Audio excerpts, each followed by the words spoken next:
자, 이번 시간에는 국어 문법 강의로 한번 우리가 같이 또 시간을 보내도록 할게요. 자, 우선 국어 문법을 여러분이 아시려면 기본 개념 중에서 어디부터가 우리가 문법 공부가 시작되는지를 아셔야 되는데, 자, 국어는 맨 처음에 의문 파트부터 우리가 시작을 합니다. 그래서 이 의문이 먼저 있어야 돼요. 그럼 의문이 뭐냐? 소리를 내는 기본적인 자음과 모음이라고 보시면 됩니다. 네, 여하튼 의문이 있어요. 그 의문이 모여서 이제 뭐가 되냐? 네, 소리의 아주 기본 단위죠? 음절을 이룹니다. 자, 이 음절이 모이면 다시 뭐가 되냐? 형태소라는 개념이 돼요. 형태소는 실질적인 의미를 갖고 있는 것을 우리가 얘기를 하죠. 그 다음에 얘가 모이면 그 다음 뭐가 되냐? 네, 단어라는 형태로 갑니다. 자, 우리가 우선 기초 개념에서는 의문론 파트에 집중을 해서 우리가 진행이 될 거예요. 그래서 의문론에 사용되는 용어라든지 개념을 알고 있어야지만 나머지 파트로 넘어갔을 때 말이 용어가 이해가 돼요. 그래서 여기서는 여러분이 다른 것보다는 아, 이 단어가 이런 뜻이었어 라는 문법 용어를 정확하게 이해하는 시간이다. 네, 이렇게 생각을 하시면 되겠습니다. 자, 그럼 먼저 의문론의 첫 번째 파트에서 의문의 개념과 종류에 대해서 한번 먼저 해볼게요. 자, 의문이라는 거 조금 전에 선생님 뭐라고 얘기했더라? 그렇지, 소리를 내는 자음과 모음이다 라고 말을 했습니다. 근데 그 소리를 내는 것 중에서 특히 말의 뜻을 구별해 주는 게 있다는 거죠. 그래서 뜻을 구별하는, 네, 뜻을 구별해 준다는 거예요. 구별하는 자음 혹은 뭐다?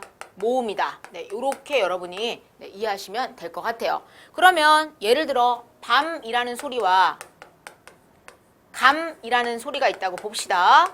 그러면 지금 초성자리, 여기 맨 처음에 오는 게 초성이에요. 자, 여기 두 번째 오는 게 중성이죠? 모음이에요. 세 번째 오는 게 뭐다? 종성입니다. 그러면 초성자리만 지금 다르고 나머지는 다 어떤 소리가 나요? 같은 소리가 나죠? 네, 그래서 여기 초성자리 비읍이랑 요 기억이 뭐를 구별하게 만든다? 뜻을 구별하는 애들이죠. 그래서 여기서는 자음이 뜻을 구별해주는 역할을 했어요. 그래서 이렇게 뜻을 구별하는 역할을 하는 것들을 의문이라고 한다라는 거예요. 그런데 조심할 거.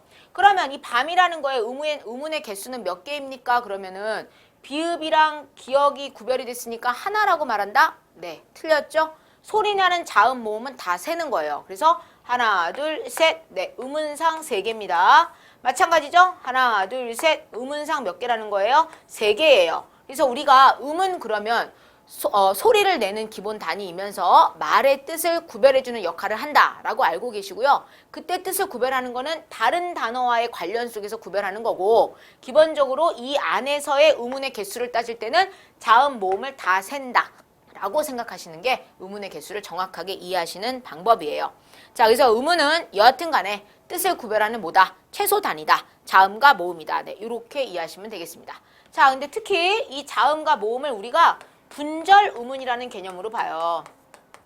자, 용어예요. 분절이 뭐예요? 분절. 나누어진다라는 거죠. 그래서 분절 그러면 얘는 자음이에요. 얘는 모음이에요. 이게 분명히 뭐예요? 나눠지니까 나누어지는 걸 그냥 우리가 네, 분절 의문이다. 네, 나누어 썼다라는 겁니다. 그래서 자음과 모음이 분절 의문이고요.